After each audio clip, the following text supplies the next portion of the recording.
Mastery ends in simplicity. It's how you perform the act that's magic. How little you perform, in fact. Masters let go and let life art. Masters don't stand in the way of life. It seems so simple when a master performs a dance, not a calculated sequence of actions. Divine. The master steps aside and life arts. Mastery is demolishing the ego for God to paint through you. Art session by art session, you are a little less. You clean the glass, and it becomes clear for life to shine through. In each art session, there is a little less you on the canvas. To become authentic in art, it is not your ego that we are talking about. Authenticity is natural soul expression, where you tap into the flow of life and you forget yourself for a moment. Flow? Maybe. God? Certainly.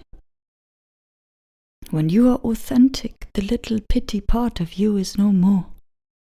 You realize the ego constricts beauty. When you are no more, there is divinity on the canvas. How then can you claim you did anything?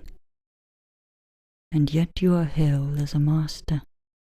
Curious a thing. How life is so contradicting from the lens of personal identity, and yet unites in the perception of the whole and silence. How God is both one and many. How life is one being, one fractal birthing evolution. One dance of many. Philosophy. You purge with each art session until life is left, and you come alive. Who you truly are, that is. And that's the spiritual work of the artist. The road to mastery, if you will, dying to yourself by performing your work. The spiritual discipline of making art. Non-making, non-doing, karma yoga, the yoga of action, non-action.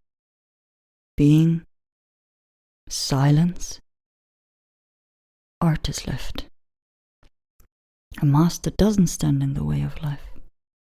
So subconscious in such depth that the ego subsides, only intuitive action is left. Effortless flow. You collapse into your work, hence you capture life, and your work comes alive. A living artist creates living work. Come alive and take us with you. When divine art is witnessed, the extremely fortunate art enthusiast collapses into the art. Art is left. Where was I when I was looking at the sunset? I was the sunset. That is how art heals the world. Heal yourself. Then you may invoke something beautiful in others. Your art is ugly until it becomes beautiful. Ugly art is meant for the artist alone. A healing tool.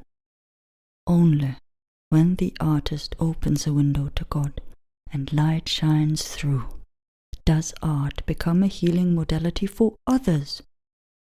It's okay for your art to serve you alone, until the scales tip and your art heals the world. Words. Words that point to God. Direct perception of words. That's the magic, you see. Who writes words? Who reads them? Being. Meditation.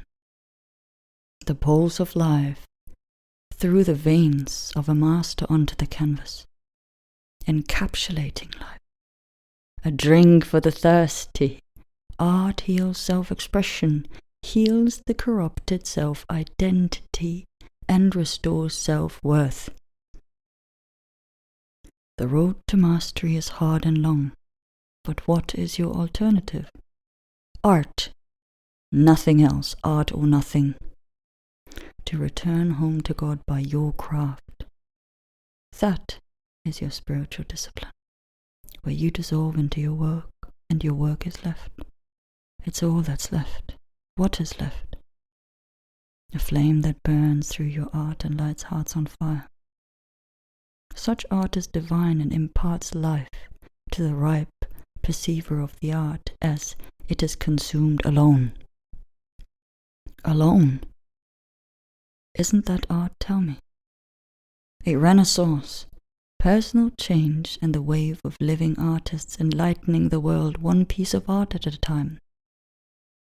Art that explodes into your heart, changes your very being. For the moment, you witness and you let go. Scary. Without a choice. Falling. Will God take care of me? And in that one divine moment you are free. You are the artist. You are the painting. You are that. No more words are required. You are. That is art.